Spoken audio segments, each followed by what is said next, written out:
Hai, aku pengen berbagi nih sama kalian karena kepedulianku dengan kondisi saat ini yang banyak sekali orang-orang di luar sana yang mengalami keluhan penyakit tidak menular atau penyakit degeneratif ya. Dan aku baca sebuah artikel di sini menjelaskan bahwa perubahan pola hidup masyarakat yang semakin modern menjadi salah satu dasar Germas atau Gerakan Masyarakat Hidup Sehat yang dicanangkan oleh Kementerian Kesehatan Republik Indonesia. Penyakit tidak menular seperti diare, tuberkulosis, demam berdarah dulu itu menjadi kasus kesehatan yang banyak sekali ditemui. Tapi kini sudah terjadi perubahan yang ditandai dengan banyaknya kasus penyakit tidak menular seperti diabetes, kanker, jantung koroner, hipertensi, kemudian kolesterol ya, seperti itu. Nah, ada 7 langkah-langkah dari Germas ya, diantaranya yang pertama melakukan aktivitas fisik, yang kedua makan buah dan sayur, yang ketiga tidak merokok, yang keempat tidak mengkonsumsi minuman beralkohol, yang kelima melakukan cek kesehatan secara berkala, yang keenam menjaga kesehatan lingkungan, dan yang ketujuh menggunakan jamban. Nah, di sini aku ingin menyoroti poin yang kedua, yaitu tentang makan buah dan sayur ya.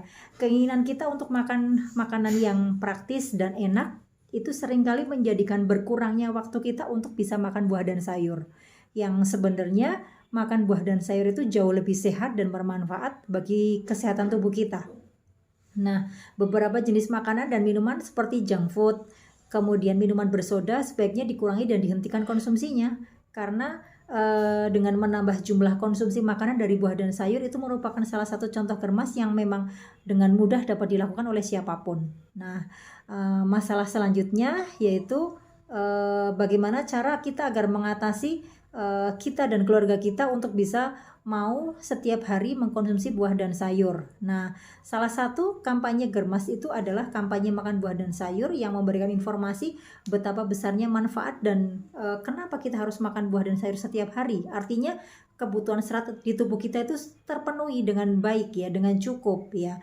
Dan kita juga harus memahami pentingnya makan buah dan sayur tadi ya, karena akan berdampak kepada kesehatan kita. Contohnya permasalahan BAB yang mungkin kadang kita sepelekan ya.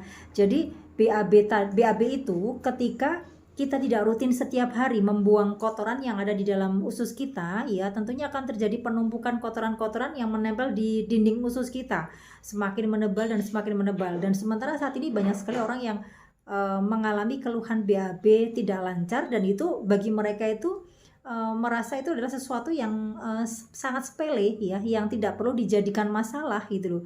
Bahwa ini pun juga sebenarnya harus kita edukasikan ke banyak masyarakat bahwa dengan tidak lancarnya kita BAB itu bisa menjadi salah satu tanda-tanda kondisi tubuh kita nantinya tidak akan membaik dan tidak akan baik dan akan menimbulkan berbagai macam penyakit-penyakit degeneratif ya, karena diawali dari pencernaan kita yang kotor dan pembuangan kotoran-kotoran atau BAB yang tidak maksimal. Nah, ini yang kita ingin mengedukasi kepada mereka bahwa penyakit tidak menular tadi tanpa kita sadari ya, itu sudah sangat banyak sekali bermunculan.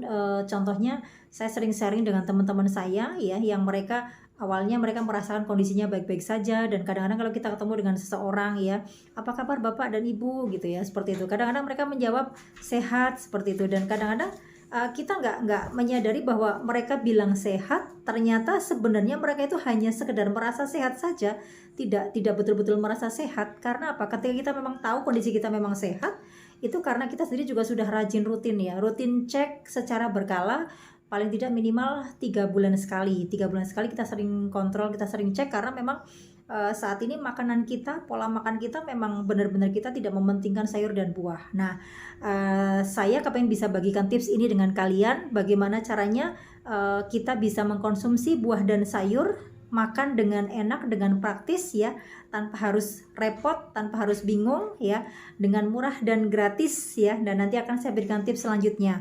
Oke, nanti kita akan ketemu di video selanjutnya. Terima kasih. Wassalamualaikum warahmatullahi wabarakatuh.